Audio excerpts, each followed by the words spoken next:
You've ridden on John Boyd Dunlop's invention your whole life. The first wobbling bicycle, the family car, the bus to school, all of it rolling on a cushion of air. The pneumatic tyre he improvised in a Belfast shed conquered the world. 2 billion are made every year, and his surname became a global brand. On Formula One, Le Mans, the courts at Wimbledon. The invention never fell. It survived the leap from cycling to motoring, survived a century of rivals and wars and upheaval, and it is still rising today, under everything that moves. And yet, barely 30 years after that Belfast shed, the man himself had vanished, his name on factories across the world, and almost nobody knowing it had ever belonged to a person. How does the man who put the whole world on wheels end up forgotten by the world he moved? Chapter 1. The Air We Ride On. There is something you have done 10,000 times without once thinking about it. You have trusted your whole weight, and the weight of everyone you love, to a thin pocket of trapped air. Every car on every motorway, every bus, every lorry, every bicycle a child ever wobbled down a pavement on, every aircraft that ever set its wheels down on a runway and held. All of it rolls on the same quiet idea, a cushion of air, wrapped in rubber, doing the invisible work of holding the modern world a few inches off the ground. Roughly 2 billion of them are manufactured every year, and almost every wheeled thing on the planet now moves on a direct descendant of the object at the heart of this story. It is one of those inventions so complete, so total in its victory, that it has become invisible. Nobody marvels at a tyre. You only notice one when it fails you. But there was a world before it, and it was a harder, louder, more painful world than we can easily imagine now. Before the 1890s, a bicycle ran on solid rubber, or on iron, or on wood, a wheel that transmitted every cobble, every rut, every granite set of a Victorian street straight up through the frame and into the spine of whoever was foolish enough to be riding it. They had a name for those machines, and it was not a kind one. They called them Boneshakers. You rode one, and it rattled your teeth and jarred your joints and left you aching, and that was simply what riding was. Nobody expected otherwise. The vibration was not a fault in the design, it was the design. And then, in the space of about a decade, all of that vanished. The solid tyre didn't decline. It didn't slowly lose market share. It was rendered obsolete, swept off the roads of the world almost completely, replaced everywhere by a hoop of air. It is one of the fastest and most total conquests in the history of manufacturing. The strange thing, the thing this film is really about, is where it came from. Not a laboratory, not a great engineering works with a research budget and a wall of patents. It came from a garden shed in the south of Belfast, and it was made by a man who was not an engineer, not a chemist, not an inventor by trade, and not even, particularly, a cyclist. He was a vet, a quiet, bearded, anxious Scottish vet who fussed endlessly about his own health, and who built the thing that put the world on wheels for the most ordinary reason imaginable, because he couldn't bear to watch his little boy come home in pain. His name was John Boyd Dunlop. You know the name. Of course you know the name. It's on tyres and racetracks and tennis balls. It's been a global brand for the best part of a century and a half, and in January of 2025, it changed hands between two multinational giants for around $700 million. Here is what almost nobody knows. The man behind it, the actual John Boyd Dunlop, the vet in the Belfast shed, sold his rights to the whole thing for £300. He walked away from the invention of the age, and he died with the world rolling on his idea, and his surname stamped across factories on 4 continents, while he lived out his last years, quietly, running a draper's shop in Dublin, selling cloth. This is the story of how a father's tenderness became one of the most valuable words on earth, and how the man was erased by his own name. Chapter 2. The Delicate Boy from Dreghorn. He was born, by the family's own telling, too soon. On the 5th of February 1840, on a farm near the village of Dreghorn in Ayrshire, John Boyd Dunlop arrived 2 months early, and spent the rest of his very long life convinced that this had left him fragile. It's the first thing you need to know about him, because it shaped everything. He was a hypochondriac, a worrier over his own constitution, a man who treated himself as a semi-invalid, a valetudinarian in the fine Victorian word for it, while, in one of the small ironies that follow him about, actually enjoying robust good health almost to the end of his 81 years. He fussed, he fretted, he was watchful of ailments, alert to draughts and chills and headaches. And a man who spends his life anxiously attending to physical discomfort is, it turns out, exactly the sort of man who will not be able to sit still while his own child is in pain. The Dunlops were farming people, but young John was judged too frail for the hard labour of the farm, and so, while a sturdier boy might have been put to work in the fields, he was allowed to stay on at his schooling at Irvine Academy. Frailty bought him an education. He was clever, methodical, quietly determined, and he found his way to the Royal Veterinary College in Edinburgh, the old Dick Vet, where he qualified with his diploma in 1859. He was 19 years old, a teenager, already a surgeon of animals, already trusted with the health of the horses that were, in that age, the engine of everything. He practiced in Edinburgh for 8 years, and then, in 1867, he did the thing that made him an Irishman for the rest of his life. He crossed the sea. First to Downpatrick, in County Down, then to Belfast, a city on the boil. Because Belfast in the middle of the 19th century was one of the great industrial furnaces of the empire, linen and shipbuilding and rope and engineering, a population swelling year on year, and streets thick with horses, horses hauling trams, horses hauling drays, horses at the great animal markets, and every one of them, sooner or later, needing a vet. Dunlop set up his practice at May Street in the centre of town, and it grew and grew, until by the 1880s it was one of the largest veterinary practices in all of Ireland. This is worth holding on to, because it tells you he was not a dreamer or a dabbler. He was a serious, successful professional man, good with his hands, intimate with the properties of the materials a vet works with every day: rubber tubing, canvas, the leather and India rubber of harness and hose. He knew how rubber behaved.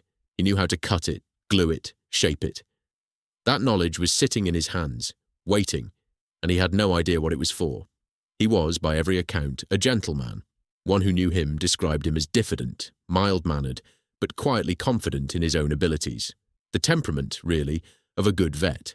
The full Victorian beard, the sober dark clothes, the unhurried manner of a man who spent his days calming frightened animals and reassuring anxious owners. He was not a man who pushed himself forward. That, too, matters enormously for what's coming. In 1871, he married Margaret Stevenson of Ballymena in County Antrim, and they had 2 children, a daughter and a son. The son was born on the 27th of August, 1877, and they called him Johnny, John Boyd Dunlop, Jr. A small boy in a busy Belfast household, the child of a comfortable professional family. And this is where the great chain of consequence begins, not in a workshop, in a family. Because Britain, in these years, was on the very edge of something. In 1885, over in Coventry, a man named John Kemp Starley had built the Rover safety bicycle. 2 wheels of roughly equal size, a chain drive to the rear, a machine that an ordinary person could actually get on and ride without risking their neck on the great precarious penny farthings of the previous generation. It was a revolution in waiting. For the first time, cycling was about to become something anyone could do, but there was still the little matter of the ride. Because every one of those clever new safety bicycles and every tricycle built for a child still ran on solid rubber-bonded straight to the wheel. And Belfast, like every Victorian city, was paved in granite sets, hard, uneven cobbles that turned any ride into an ordeal. So when young Johnny Dunlop was given a tricycle and pedalled it out onto those Belfast streets, it did to him exactly what it did to everyone. It shook him to pieces. He came home complaining that the riding gave him headaches, and his father, the anxious vet, the man who could not bear physical discomfort in himself, and certainly could not stand it in his boy, sat down that evening to think about it. Chapter 3. A Tube of Air. It was the autumn of 1887. Picture the scene, because it deserves to be pictured. A comfortable Belfast household. A father who fusses over health, turning over in his mind a problem that everyone else in the world had simply accepted as the unchangeable nature of things. Wheels are hard. Roads are hard. Riding hurts. That was the settled wisdom of the entire human race up to that moment. Dunlop refused to settle for it. And here is the first genuine marvel of the story. He was almost uniquely unqualified to solve it. He was not a mechanical engineer. He was not a rubber chemist. He was not a bicycle manufacturer. He was a vet, and the reason the problem landed in his lap was simply that he happened to be the adult being asked to make his son more comfortable.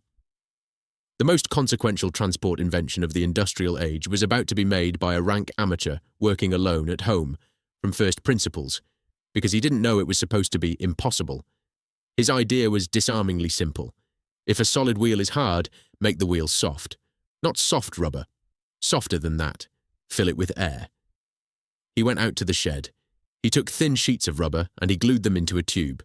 He wrapped that tube in linen and canvas to hold it together and give it strength. And then he inflated it. The tradition, and much of this early story, survives as tradition, passed down and polished, so we take the colourful details as tradition and not gospel. The tradition says he blew it up with a football pump. Other versions have a garden hose, a baby's dummy pressed into service as a valve. The specifics have blurred with the retelling. But the essence is certain, and it is wonderful in its ordinariness. Household materials, a man's 2 hands, and air. Then came the test, and the test is the moment the whole film turns on, because it's the moment an idea became a fact. He fitted his air-filled tube to a wooden disc, a plain wooden hoop, better than a yard across, and he took the solid metal wheel off Johnny's tricycle. 2 wheels then, the old world and the new, side by side in a Belfast back garden. He set them both rolling across the yard, hard as he could, to see which would travel further. The solid wheel struck the ground, ran a little way, wobbled, and fell. Dead. The air-filled disc rolled on. It kept going. It ran the whole length of the yard and struck the far gate, and it hit that gatepost and bounced back. It had energy to spare. It had rolled past the point where the solid wheel had simply given up and died, and it still wasn't finished. That is the eureka, not a flash in a laboratory.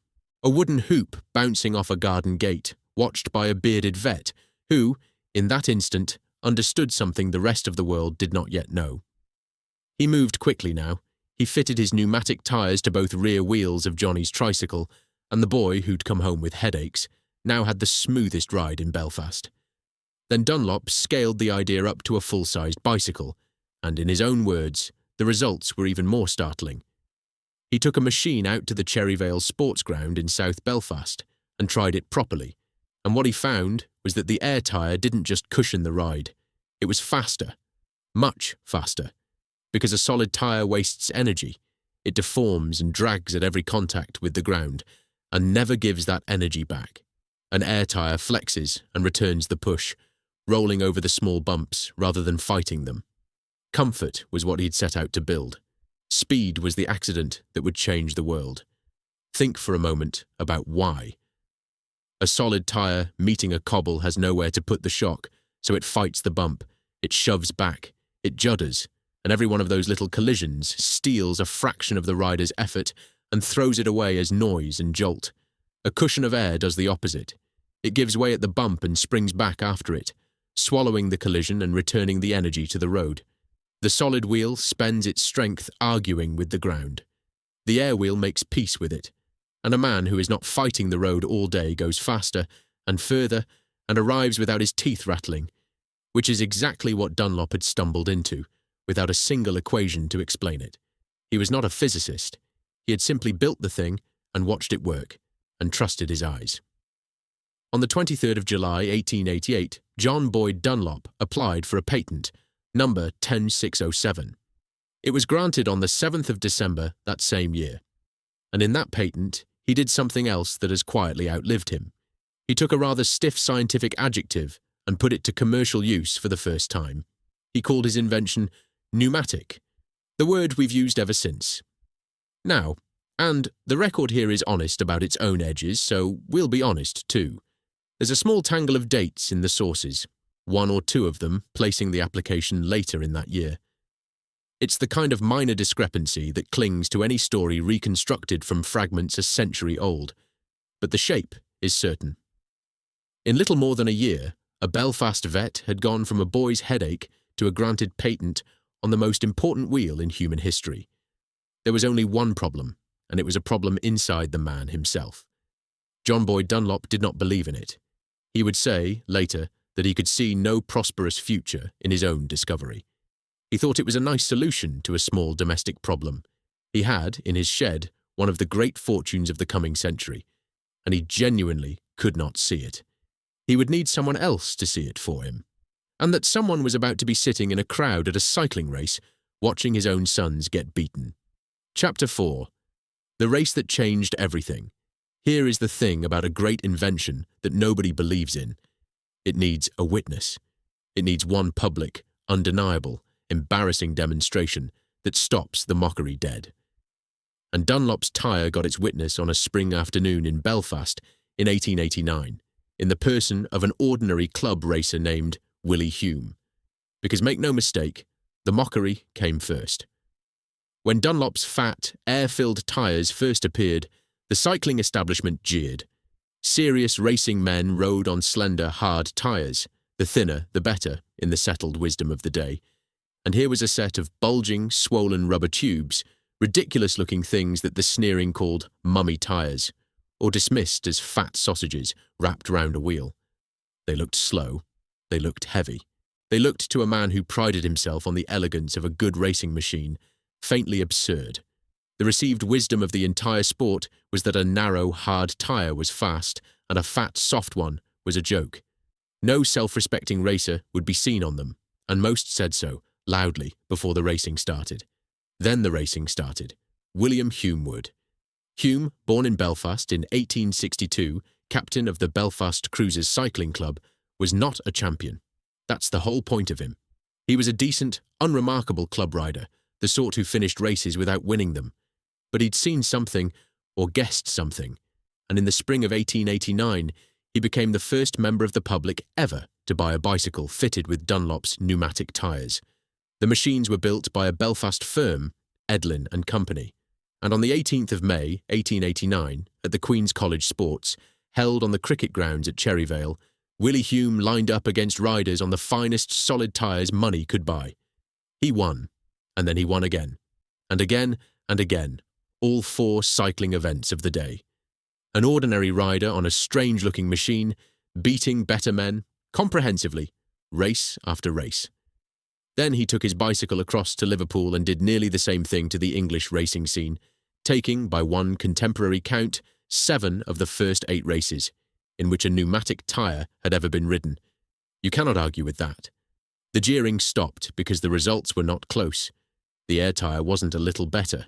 It was a different order of thing. And sitting in the crowd that day in Belfast, watching his own sons get soundly beaten by Willie Hume, was a man who would take Dunlop's idea and build an empire on it.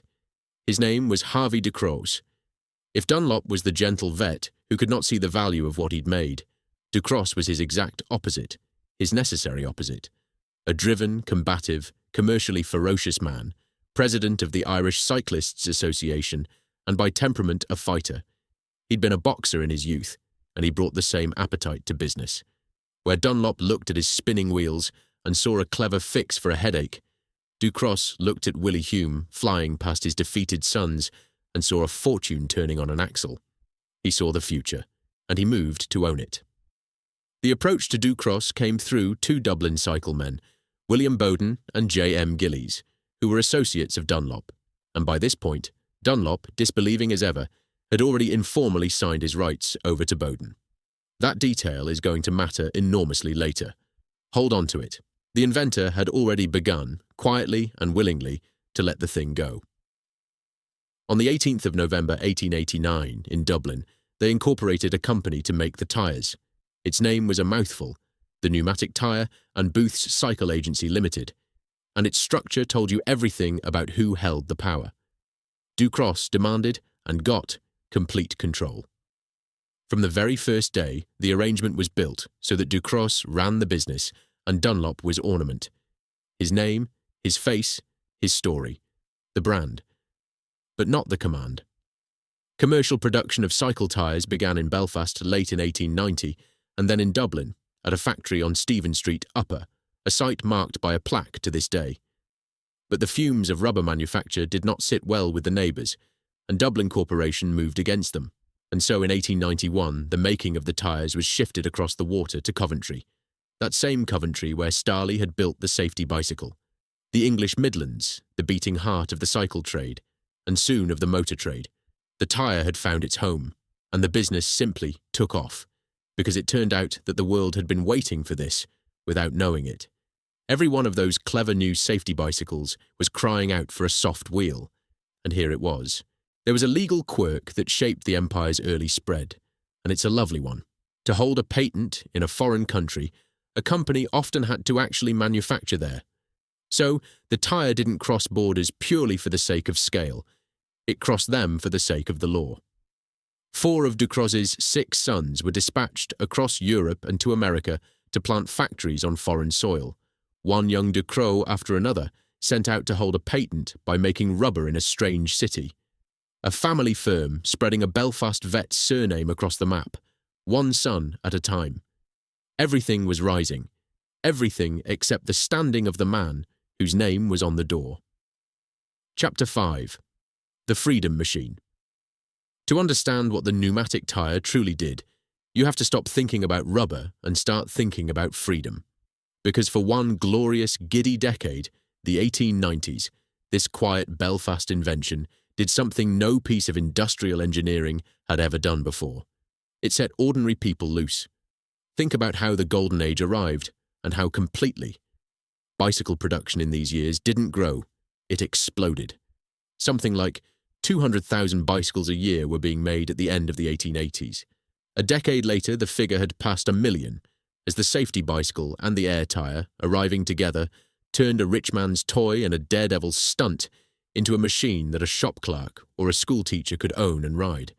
In Britain, the enthusiasm swelled into an actual speculative frenzy. A bicycle bubble of company flotations and fortunes around 1896. The solid tyre, meanwhile, was simply gone, driven off the roads inside about 10 years, one of the swiftest extinctions manufacturing had ever seen. But the numbers are only the surface of it. What was actually happening was a change in how people could live. For the first time in human history, an ordinary person of modest means could get up in the morning, climb onto a machine and go, under their own power, for free, wherever a road led, for as far as their legs would carry them. No horse to keep, no fare to pay, no timetable, no permission. A young man in a town could court a girl 3 villages away. A working family could see the sea. The world, which for most people had always been the size of the distance they could comfortably walk, suddenly got very much larger. And it rode on air. And for one group above all, this was not merely convenient. It was revolutionary. Because the safety bicycle on its cushioned tyres put women, respectable Victorian women, hemmed in by chaperones and corsets and the whole architecture of a society that called them the weaker sex, out onto the open road, alone, moving fast, going where they pleased. It challenged the chaperone because you cannot chaperone a woman on a bicycle. It challenged the clothing because you cannot ride in a tight corset and yards of heavy skirt. And so came the rational dress, the bloomers, the scandal and the liberation of women wearing something they could actually move in. The bicycle was a machine, but it was also an argument, and everyone understood what the argument was about. Nobody put it better than the great American campaigner Susan B. Anthony speaking to a journalist in 1896. Bicycling, she said, had done more to emancipate women than anything else in the world. And she went on, "I stand and rejoice every time I see a woman ride by on a wheel. It gives a woman a feeling of freedom and self-reliance." "Away she goes," Anthony said, "the picture of free, untrammeled womanhood. What does it do to a society when half of it is suddenly, cheaply, mobile?" The 1890s found out, and even Harvey Ducroz's own company understood the market it had stumbled into. Its early prospectus promised, with unintentional poignancy, that the pneumatic tyre would be almost indispensable for ladies and for persons with delicate nerves. They were selling comfort. They had no idea they were selling independence. And then, before the decade was out, the tyre made its second, larger conquest, the one that would carry the Dunlop name into the following century and turn a cycle parts firm into a rubber empire. Across the Channel, in Clermont-Ferrand, 2 French brothers named André and Edouard Michelin took Dunlop's principle and did the thing Dunlop himself had never troubled to try. They fitted pneumatic tyres to a motor car. In the Great Paris-Bordeaux-Paris race of June 1895, their car, christened Leclerc, the Lightning, ran on air. It was not, on the face of it, a triumph. It finished last. It suffered 22 punctures across a course of well over 1,000 kilometres, the brothers stopping again and again to wrestle with the tyres by the roadside. Only 9 of the 46 starters finished at all. But it finished, and in finishing it proved the one thing that mattered, that a pneumatic tyre could carry the weight and the speed and the pounding of a motor car over a long distance and survive. The puncture was a nuisance. The principle was sound. The motor age, the whole roaring century of it that was about to begin, would run on air, on the descendant of the thing a Belfast vet had bounced off his garden gate 7 years earlier. And the world took the point with startling speed. Within a year or so of that punctured last-place run, something like 300 Paris taxicabs were already rolling on Michelin's pneumatic tyres, working vehicles, earning their keep on city streets all day long, on air. The demonstration had been a shambles and a triumph at the same time, and the triumph was the part that stuck. What the bicycle boom had done for ordinary people on 2 wheels, the motorcar was about to do on 4, faster and further, and for the wealthy first. But always, from the very beginning, on a soft ring of trapped air. The horse age was ending. The motor age was dawning. And it dawned on Dunlop's idea, which makes what had already happened to Dunlop himself all the harder to bear. Because by the time the Michelin's car limped home in Paris, by the time the whole world was tilting onto the invention he had made, John Boyd Dunlop was no longer part of it. He had begun, quietly, to leave. Chapter 6. The Man Who Gave It Away. Every rise and fall story has a summit, a single moment when everything is at its highest before the ground gives way. This one is stranger than most, because the summit of the invention and the lowest point of the inventor are the very same moment. The tyre reached its peak precisely when the man vanished from it. Stand at the turn of the century and look at what the pneumatic tyre had become. Universal on the bicycle, conquering the motor car. The Dunlop name spreading across continents on the backs of Ducross's dispatched sons. A cycle parts company transformed, in barely a decade, into one of the coming industrial powers of Britain. Every measure of success you could name was climbing, and Dunlop himself was already gone. He had resigned from the board of the company that bore his name in March 1895. He'd sold most of his shareholding. He had, by his own choice, walked away from the tyre and the rubber business entirely, and gone quietly back to Dublin, to a comfortable house in Ballsbridge, to run, of all things, a drapery firm. The inventor of the wheel the world now rode on was selling cloth. To feel the full weight of it, you need one number set against another. When Dunlop made over his rights to Ducross's company, he received, the best authorities differ on the exact figure, and we'll come to that tangle, something in the region of £300 and a parcel of shares. £300 for the pneumatic tyre. Now hold that beside what the same business was worth just a few years later. In 1896, Harvey Ducross sold the whole enterprise to a financier named Ernest Terror Hooley for £3 million. And Hooley, a company promoter of dazzling, and as it would turn out, criminal talent, dressed it up, put some titled names on the board, renamed it the Dunlop Pneumatic Tyre Company, and floated it to the public within months for £5 million. A profit of around £2 million in a matter of weeks, on a name. A name. That's what had been sold for £5 million. The word Dunlop, attached now to a great public company from which the actual Dunlop, the man, the vet, the father in the shed, had no financial link whatsoever. His surname had become one of the most valuable words in British industry, and he was not entitled to a penny of it.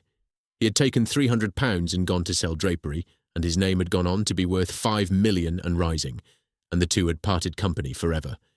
We tend to tell this kind of story as a crime, the gentle genius, the sharp businessman, the fortune stolen from under him. And there is something of that here. But the truth is quieter and sadder and harder to look at. Nobody picked Dunlop's pocket. He gave it away. He gave it away willingly, for a modest sum, and went off to a business he understood better and believed in more, because he could not, or would not, see what he was holding. The tragedy of John Boyd Dunlop is not that the future was taken from him. It's that he held the future in his 2 hands in a Belfast back garden, and he thought it was worth very little, and he let it go. He was right about one thing and wrong about everything else. He was right that the tyre would change the world. He was wrong to think that changing the world would have anything to do with him. The world was about to spin on faster than ever, The empire that carried his name was about to grow vast beyond anything he could have imagined. And John Boyd Dunlop, in his Dublin draper's shop, was about to discover that giving the invention away had not been the worst thing that would happen to him. Because there was a document, decades old, sitting forgotten in a patent archive, and when the lawyers found it, they would take from him the one thing he had left. Not the money, not the company, the credit. Chapter 7. The Ghost in the Archive. Every empire built on a patent has the same nightmare, that somewhere in some forgotten drawer, in a language of legal boilerplate that nobody has read in decades, another man got there first. Dunlop's nightmare had a name, and it was another Scottish name, Robert William Thomson. Thomson was born in Stonehaven in 1822, 18 years before Dunlop, and he was the real thing, the kind of restless, prolific inventor Dunlop never claimed to be. This was a man who, across a single working life, would patent a fountain pen, design a road-going steam traction engine that carried his name across 2 continents, and turn his hand to a dozen problems that lesser minds hadn't even noticed were problems. He was an engineer to his bones, a professional solver of things, and in 1845, as a young man of just 23, he had patented the one that would matter most, though he never lived to know it. He called it the aerial wheel. British patent number 10990, dated the 10th of December 1845, with French rights secured the following year and American rights the year after that. It was, in every essential, the pneumatic tyre. A hollow tube of India rubber filled with air, encased in a stout leather casing and bolted to the wheel. In March 1847, Thomson demonstrated it in Regent's Park in London, and it worked. One set of his air tyres, fitted to a horse-drawn brougham, ran 1,200 miles before it finally wore out. 1,200 miles in 1847, on air. 40 years before Dunlop ever picked up a football pump. And then it died. Not because it was wrong, because it was too early. In the 1840s, rubber was a scarce and costly material, difficult to source and harder still to work. And a tyre made of the stuff was an expensive curiosity, with no cheap bicycles and no motor cars to carry it, because neither of those things yet existed. Thomson's aerial wheel was a brilliant answer to a question the world had not yet learned to ask. It had no roads worth rolling on, no market worth chasing, and so it was set aside. It was forgotten, utterly, completely forgotten, for 43 years. Long enough for a Belfast vet to have precisely the same idea, in total innocence, and believe with a perfectly clear conscience that it was his own. And Thomson himself never knew. He died in 1873, 15 years before a Belfast vet ever glued rubber in a shed, a gifted, prolific man who went to his grave with the aerial wheel reduced to a curiosity in his own back catalogue, a clever thing he had made once and moved on from. He never saw a bicycle fitted with air tyres. He never saw a motor car. He had solved the problem of the modern road decades before the modern road existed to be solved, and the world had simply filed him away and forgotten. 2 Scots, then, both undone by the same idea at opposite ends of it. One too early to be believed, one too trusting to hold on. And it was innocent. Dunlop had never heard of Thomson, and there is no serious suggestion that he ever had. But innocence is no defence in patent law. The ghost in the archive was about to be summoned. And, as these things so often are, it was summoned out of a fight over money. Because Dunlop's tyre, in its first form, had a serious flaw, it was glued and bound directly onto the wheel rim, sealed in place with cement and canvas, which made mending it a wretched, sticky, infuriating job. Picture a rider stranded on a country road with a puncture, not a matter of a quick lever and a patch, but an afternoon of solvent and cement, prizing a bonded tyre off a rim it had no wish to leave. The idea was brilliant, the early execution was clumsy, and into that gap stepped the 2 men who would design the tyre we still use today, neither of whom was named Dunlop. In the autumn of 1890, an inventor from Tottenham named Charles Kingston Welch patented a tyre with a wire bead, a stiff wire running through the tyre's edge so that the whole thing could be levered off the rim and refitted at the roadside. Detachable, mendable, practical. A few weeks later, a rival named William Erskine Bartlett patented a competing clincher tyre, arriving at much the same solution from the other direction. Between them, these 2 men cracked the problem that had made Dunlop's clever cushion such a nuisance to live with, and turned it into something the ordinary public could actually own and maintain without despair. Ducross's company was sharp enough to see exactly what it was looking at, and it moved quickly to buy up Welch's rights and lock down its position. But patent battles are fought by lawyers, and lawyers go digging. In the legal manoeuvring around Welch's claim, a patent agent went into the archives, hunting for anything at all that might be turned against the Dunlop patent, and he pulled out Thompson's document from 1845. 45 years old, yellowing at the edges, and utterly, quietly devastating. Here, set down in the dry language of a patent clerk, dated decades before Dunlop had glued a single strip of rubber together in his shed, was the pneumatic tyre, described, claimed, and demonstrated. It was produced in law as prior art, proof that the invention was not new and that Dunlop's patent was, in consequence, not valid. 2 years after it had been granted, John Boyd Dunlop was officially informed that his patent was worthless. The news broke around November of 1890. The invalidation itself was formalised across the anxious months that followed. Imagine receiving that letter. In law, the one thing he had possessed, the one thing he had already handed over to other men, had never truly been his to give. And here is the cruel arithmetic of it, the part that turns misfortune into something closer to tragedy. The company did not fall. It survived and it prospered, precisely because by that point it no longer needed Dunlop's patent at all. It had already bought up the genuinely valuable ancillary rights, Welch's detachable fixings, the wired-on rims, the non-return valve, the entire apparatus of practical hardware that made a tyre work and last and mend. It had already seen off the cushion tyre, that solid but springy compromise that had briefly threatened to make the whole air tyre idea look like an overcomplication. The enterprise now stood foursquare on all that hardware, not on Dunlop's founding claim. So the loss of the founding patent barely grazed the company's balance sheet. It only destroyed the founders, because the true effect of the invalidation was to throw the entire market wide open. Anyone could now make a pneumatic tyre. The Dunlop monopoly was gone in an instant, and into that opened field poured the competitors and the imitators and the fortunes and the vast global industry to come. An industry founded, the law now declared, not on the invention of John Boyd Dunlop, but on the reinvention of something a forgotten Scot had patented before Dunlop had even finished his training as a vet. He had given the idea away because he could not see its worth. Now the courts had told him something far worse, that it had never, in the eyes of the law, been his idea at all. Chapter 8. £500 and a Handshake. To understand how a man loses a fortune he is holding in his own two hands, you have to stop looking for a villain and start looking at a sequence of small, reasonable, temperamental decisions, each one sensible on the day it was made, each one quietly closing a door that would never open again. The first was made by a man who wanted to retire. Picture the room. By the end of the 1880s, John Boyd Dunlop was approaching 50. He was comfortable, weary of the long veterinary rounds through the animal markets of Belfast, and, this is the detail that decides everything that follows, genuinely convinced that his air tyre was a minor curiosity. When the moment came to formalise his rights and put a price on them, a different man would have haggled, held out, fought for a slice of the future. Dunlop did none of it.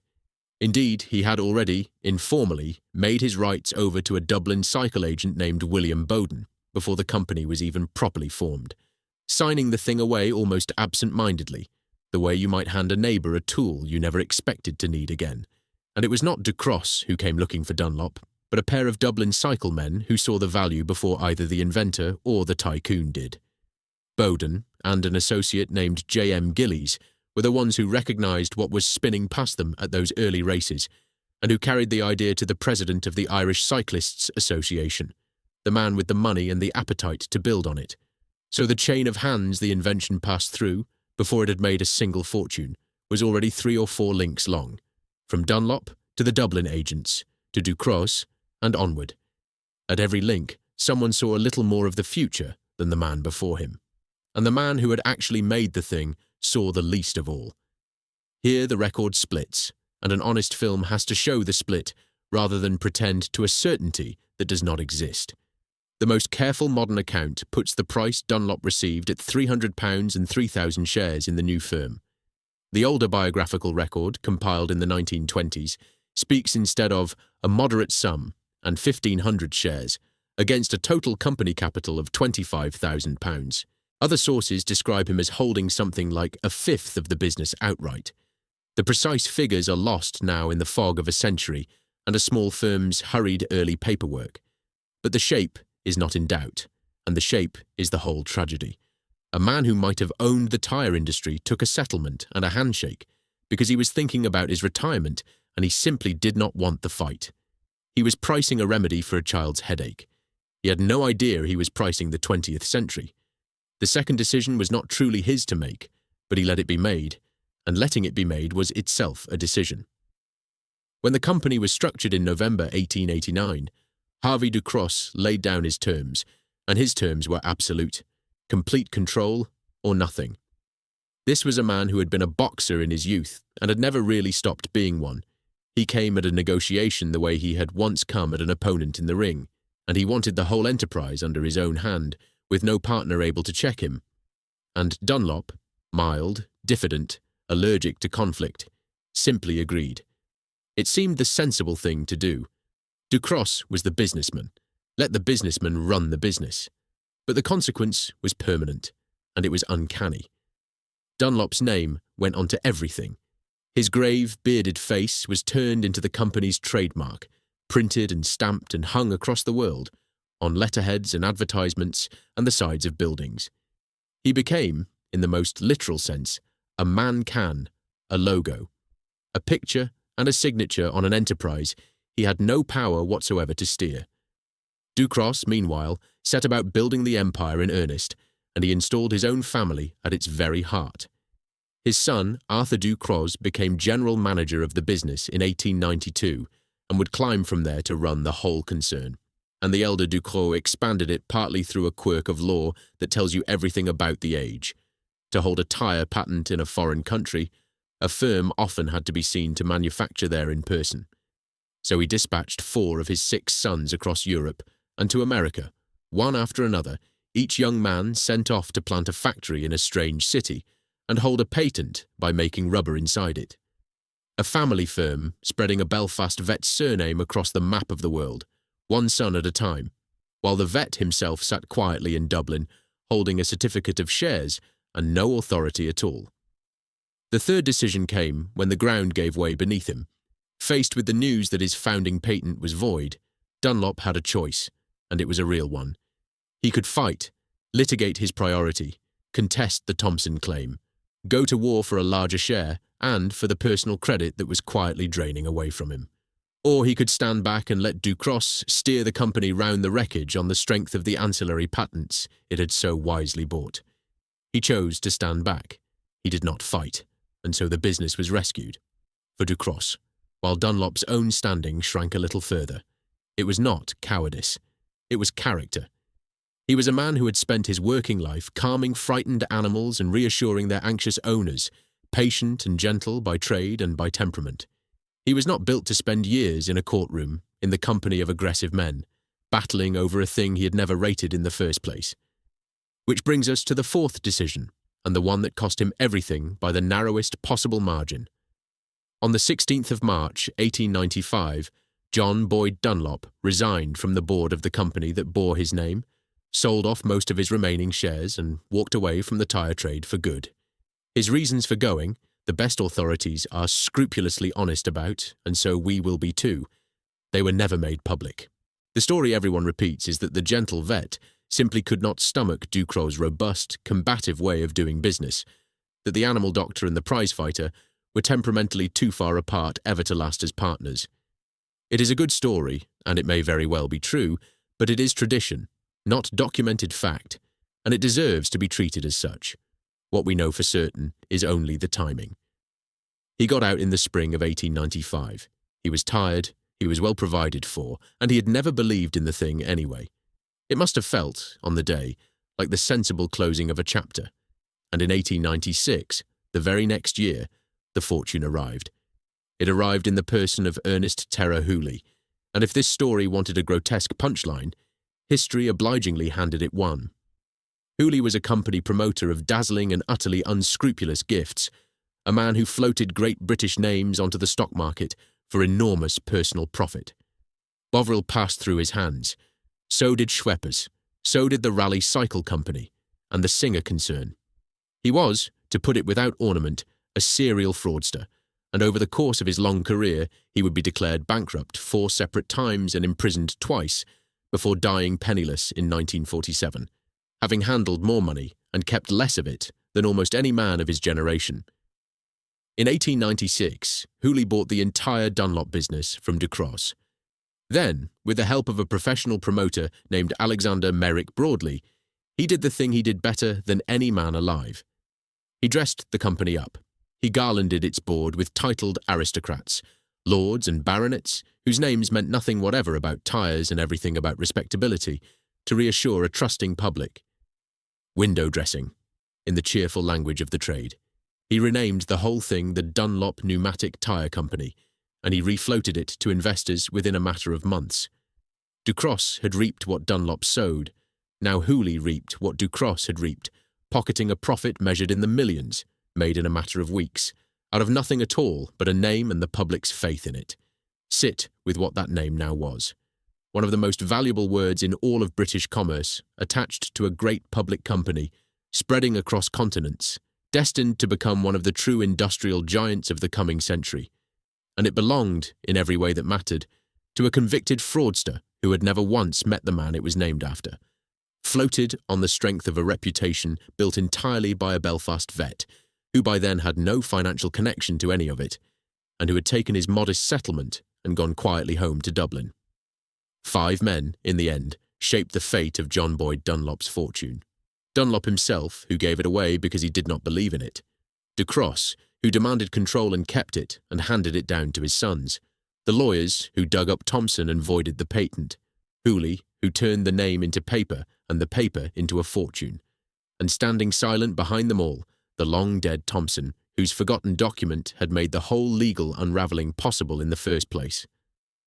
Not one of those men set out to rob him. Every decision was reasonable on the day it was taken, and together they added up to one of the strangest quiet injustices in the whole history of British invention, an injustice about which the man, at its very centre, so far as any surviving record shows, never once complained. Chapter 9. The Draper of Ballsbridge. So what does a man do after he has given away the future? He sells cloth. From 1892, John Boyd Dunlop lived quietly in Ballsbridge, on the genteel south side of Dublin, in a comfortable house on Aylesbury Road that he called Leighton. He had money enough. He was not ruined. That is not the tragedy here. The tragedy is quieter and stranger than ruin. His main business now was a drapery firm, Todd Burns and Company, of which he became a director, and in time the chairman. A draper, the man who had put the entire world on air, spending his afternoons among bolts of fabric, settling accounts for curtains and coats and bales of Irish linen. There is no shame in it, and he clearly felt none. But there is a strangeness to it that the eye cannot quite let go of. The inventor of the wheel the century would roll on, measuring cloth by the yard in a Dublin shop, while outside on the streets the traffic he had made possible grew heavier by the year. He was, by all accounts, exactly the same man in Ballsbridge that he had been in Belfast. Courteous, retiring, careful of his health, a familiar figure going quietly about his business on the south side of Dublin. Neighbours would have known him as a prosperous, elderly gentleman of the drapery trade. Some of them, perhaps, knew that the name on half the tyres in the city was also his, and some of them, almost certainly, did not or never thought to connect the mild old man on Aylesbury Road with the words stamped on the wheels of every motor car that passed him. The anonymity that would swallow him whole after his death had already begun, gently, while he was still alive to feel its edges. He kept a hand in the motor trade, too, in a modest and unassuming way, a stake in a Dublin firm called Andrew Percy and Company, another in D.H. McDowell and Company over in Armagh. And he never quite stopped inventing. He patented a carburettor. He patented a spring-frame bicycle he called the Flexible, still worrying quietly away at the problem of the comfortable ride, decades after he had already solved it for the whole human race. Small things. The tinkering of a clever man with time on his hands and no company left to build. But the great thing was gone from him, and something worse than merely losing it had happened. He had been rewritten. The patent invalidation had done far more than cost him a monopoly. It had quietly edited the record of history itself, so that Dunlop was, in the strict legal telling, not the inventor of the pneumatic tyre at all, merely its reinventor. Thompson's ghost now stood permanently between the man and his own achievement, an asterisk he could never scrub away, a qualification attached to his name in every careful account. He was world famous, his name stamped on factories across 4 continents, and at the very same moment, he was not even the official author of the thing that had made his name famous. Few men have ever been erased so completely by their own success, and he knew it. In his last years, he did the one thing left to a man in his position. He sat down and wrote his own account of it. He called it, plainly, The History of the Pneumatic Tyre, a quiet, careful, unshowy attempt to set down in his own hand exactly what had happened in that Belfast shed in the autumn of 1887. It reads less like a boast than like a man gently insisting, to a world that had long since stopped listening, that he had been there, that it had happened, that the idea had, once, been his. Whatever a patent clerk's dusty archive might now say. There is something almost unbearably modest about the whole undertaking. No lawsuit, no campaign, no bitter letters to the newspapers demanding his due. Just an old man at a desk, writing it all down carefully, for the record, so that someone one day might read it and understand. He was not trying to reclaim the money. That was long gone, and he had never much wanted it. He was trying to reclaim only the fact of himself, the plain truth that a real person had once stood in a real shed and made the thing. He did not live to see it printed. His daughter, Jean McClintock, published it after his death in Dublin, either in 1923 or in 1924, and it says something about how thoroughly the man himself had faded from view that even the date of his own memoir is now uncertain, because by then he was gone, and the years just before the end had been cruel in a way no patent court could ever match. In April 1920, Johnny died, the boy on the tricycle, the child whose headaches on the Belfast cobbles had started every last bit of it. He was 42 years old, taken by meningitis, and he went 18 months before his father. The man who had once refused to sit and watch his little son suffer on the sets of Belfast outlived that son by a year and a half. John Boyd Dunlop had spent 81 years convinced that he was frail. He had fussed and fretted over a delicate constitution that, in the event, carried him robustly and without serious illness deep into old age. Then, in October 1921, he caught a chill. It should have been nothing. It was not nothing. He died at his home in Ballsbridge on the 23rd of October 1921. Suddenly, at the very last. The hypochondriac who had braced himself all his life against an illness that never came, undone in the end by a common cold. The obituaries were kind, and they were rueful, and they told the truth almost without meaning to. One English paper, the Lichfield Mercury, put it with unintentional precision. It was not clear that his invention had greatly enriched him, and it was generally believed that he had not accumulated much wealth from it, but it had been the means, the paper said, of enriching a great many others. The Spectator noted, gently, that he would go down to posterity as the inventor of the Dunlop pneumatic tyre, the thing that had made bicycling a pleasure and made motoring possible at all. And then there was the funeral.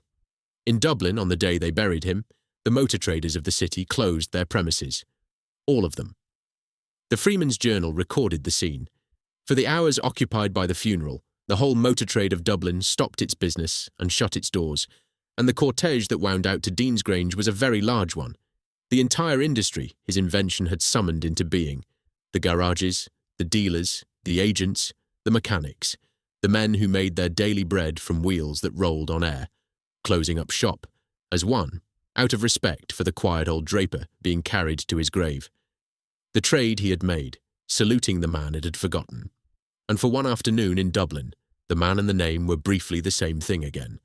For a few hours the word Dunlop, the word on the tyres, the word on the factories, the word already spreading around the globe, belonged unmistakably to the elderly gentleman in the coffin, and every dealer in the city knew it, and shut his doors to say so. It would not happen again. After that day, the name would float free of the man entirely, off into a century of racetracks and boardrooms and foreign ownership, and the person it had once described would sink quietly out of memory. But on that one afternoon, the trade remembered where it had come from. It closed up shop for a draper, and then it opened again the next morning and got on with the business of a world he had set rolling. His estate came to £9,687, a comfortable sum, an entirely unremarkable one. The estate of a successful Dublin businessman, and nothing grander, left behind by the man whose idea underpinned a global industry already worth many millions, and worth today more than he could ever have brought himself to imagine. They buried him beside Johnny, the father and the boy on the tricycle together again at last in a Dublin cemetery, beneath a headstone carrying a name that the whole world knows, and that almost nobody, standing at a racetrack or a tennis court or a tyre shop, has ever once connected to a living person. Chapter 10. A Name Without a Face. The ruins in this story are not made of brick. There is no silent works with the wind moving through its broken windows, no rusting gate, no chimney standing sentinel over an empty yard. The ruin here is stranger and far harder to photograph. It is a word that outlived the memory that it was ever a man. Go looking for John Boyd Dunlop today, and you find him scattered. A plaque here, a grave there, a face on a banknote that most people never once study closely. On May Street in Belfast, near where his great veterinary practice stood, a blue plaque records that a vet named Dunlop invented the first successful pneumatic tyre. Another marker nearby recalls the first pneumatic tyre factory. In his Ayrshire birthplace of Dreghorn, there is a memorial hall bearing his name. From 1990, the old Northern Bank in Belfast put his bearded face on its £10 note in a series honouring inventors, so that for years, right across Northern Ireland, people carried John Boyd Dunlop about folded in their wallets without ever once glancing at who he was or what he had done for them. There is a bust of him in the National Museum of Scotland and a fine relief carved by the sculptor Seamus Murphy. The Ulster Museums keep some of the very earliest pneumatic-tyred bicycles, the fragile ancestors of everything that rolled after them. And in 2005, an ocean away, and the best part of a century too late, the Americans inducted him into their Automotive Hall of Fame. And in Edinburgh, in the National Museum, sits the strangest relic of them all. What purports to be the very first pneumatic tyre. The wheel and the air tube he built by hand in his shed. Dunlop gave it to the museum himself in 1910, while he was still alive to know that it mattered. Still hoping, perhaps, that the object might one day say what the record no longer would. And the careful museum wording tells you everything about how uncertain this whole story has become. Not his first tyre. What purports to be his first tyre. Even the one sacred object at the very heart of it all comes wrapped now in a gentle, scholarly question mark. The scattering suits him somehow, because the name went one way, and the man went another, and they never once came back together. The name became one of the great global brands of the 20th century, glowing on racing cars at circuits across Europe, printed on the courts at Wimbledon, stamped on golf balls and tennis balls and the tyres of half the traffic on Earth. It grew so universal, so completely detached from any living person, that strange legends began to gather around it. Dunlop's own bearded face, used as a trademark across so much of the world, is said to have been mistaken in some far-off markets by people who had never heard of a Belfast vet, for the face of Christ himself. It is exactly the kind of tale that clings to a famous image, and it should be held as tradition rather than fact. But it makes its point with a terrible neatness. The man had become a picture without a person behind it. Everywhere at once, and anonymous, and the ownership travelled on without him, and in time, without any of them. Dunlop Rubber, the vast empire grown from that little Dublin firm, was swallowed whole by the conglomerate BTR in 1985, and the brand splintered and scattered among owners across the world. Its tyre business passed eventually into the hands of the American giant Goodyear, and in January 2025, Goodyear agreed to sell the Dunlop brand for Europe, North America and Oceania to the Japanese company Sumitomo Rubber Industries, the surname of a Scottish vet, first glued together in a Belfast back garden, changing hands between two multinational corporations for the kind of sum we spoke of right at the very start of this story. More than a century after the man himself had let the whole thing go for the price of a modest annuity and a handshake. He sold his idea for a few £100s.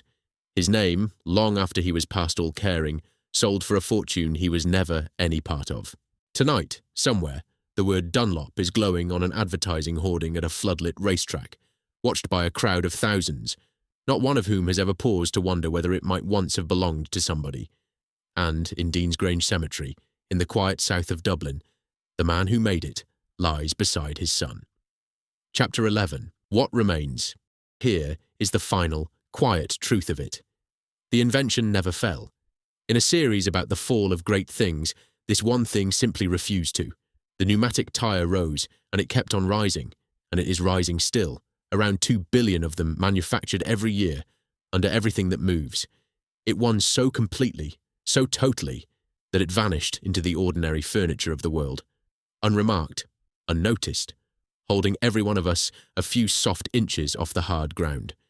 The only thing that fell was one man's connection to it, and he was not even alone in that, because standing behind him in the same long shadow is the other Scot, Robert William Thompson, who had the whole idea 43 years too early, and was forgotten so thoroughly that his own countrymen had to invent it all over again from nothing.